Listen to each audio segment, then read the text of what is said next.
दोस्तों नमस्कार। भारत और पाकिस्तान की तनातनी के बीच चल रहा है ऑपरेशन सिंदूर। और ऑपरेशन सिंदूर के बीच जब पंजाब के होशियारपुर में एक मिसाइल गिरती है और जब भारत की वायुसेना उसके टुकड़े उठाती है तो एक सच्चाई सामने आती है जो शायद कई सालों से हमारी आंखों के सामने थी, लेकिन हम देखना नहीं चाह रहे थे। ये पहला मौका है जब भारत ने चीन को भारत के खिलाफ हथियार सप्लायर के तौर पर बताया है। और अगर पीछे मुड़कर देखें तो याद आता है संसद का वो दृश्य जहां राहुल गांधी ने साल 2022 में बहुत सधी हुई आवाज में कहा था कि भारत की रणनीतिक गलती ये है कि उसने पाकिस्तान और चीन को एक होने दिया। उस समय उनकी बहुत आलोचना की गई, उन्हें ट्रोल किया गया, यहाँ तक कि उन्हें पाकिस्तान परस्त तक कहने से परहेज नहीं किया गया। लेकिन आज क्या वो बात सही साबित नहीं हो रही है?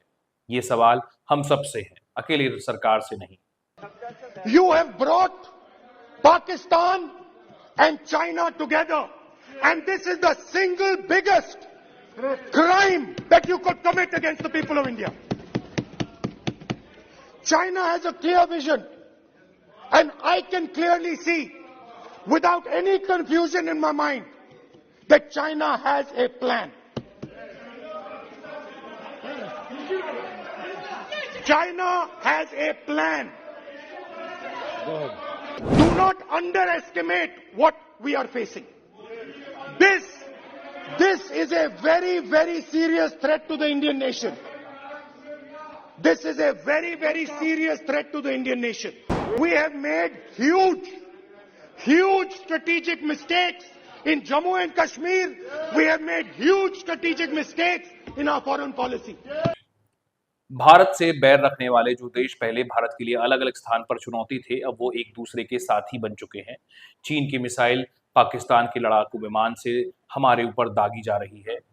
इसमें कोई शक नहीं कि भारत की सेना ने बेहतरीन काम किया है और सरकार ने सेना को छूट देकर भी शानदार फैसले लिए हैं। हमने हमले रोके, मिसाइल इंटरसेप्ट की, नुकसान को कम किया, लेकिन एक सवाल उठता है और उठना जरूरी है कि क्या हमारी विदेश नीति को यह पहचानने में बहुत देर लग गई कि यह हमला कहां से प्रायोजित हो रहा है? हमें अपनी विदेश नीति के बारे में क्या सोचना चाहिए? सोचिए कि हमें मिसाइल के टूटे हुए टुकड़ों से अपनी असली दुश्मन की पहचान हुई है। असली लड़ाई सिर्फ पाकिस्तान से नहीं है, असली लड़ाई चीन से है। हमें ये पता चला है, राजनीति चाहे जितनी हो, लेकिन कूटनीति की परीक्षा हमेशा समय लेता है और शायद इस बार समय थोड़ा सा ज्यादा लग गया। चीन ने तालिबान से दोस्ती बढ़ाई, चीन ने पाकिस्तान में न्यूक्लियर प्लांट बनवाया, चीन ने पाकिस्तान के साथ मिलकर युद्धाभ्यास किए, पर हम तब भी यही मानते रहे कि बीजिंग बातचीत का हिमायती है।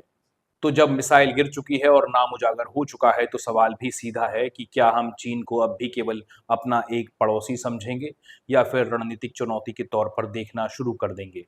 सरकार ने इस बार चीन का नाम लेकर जो संकेत दिया है वह बहुत अच्छा कदम है, लेकिन अब जरूरी ये भी है कि हम इस बारे में आत्ममंथन करें। हमारी गलतियां कहाँ हुई हैं उन्हें हम पहचानने की कोशिश करें। कहीं ऐसा ना हो कि हमारी शांति प्रियता को कोई हमारी कमजोरी समझ बैठे। और हाँ, राहुल गांधी की बात 3 साल बाद भी सच साबित हो रही है। तो क्या अब वक्त नहीं है कि हम आलोचना से ऊपर उठकर उन विचारों को भी जगह दें जिनमें राष्ट्रहित के लिए चेतावनी दी जा रही हो? वीडियो अगर अच्छा लगा हो तो लाइक और शेयर जरूर कीजिएगा, मेरे चैनल को सब्सक्राइब भी जरूर कीजिएगा। बहुत शुक्रिया।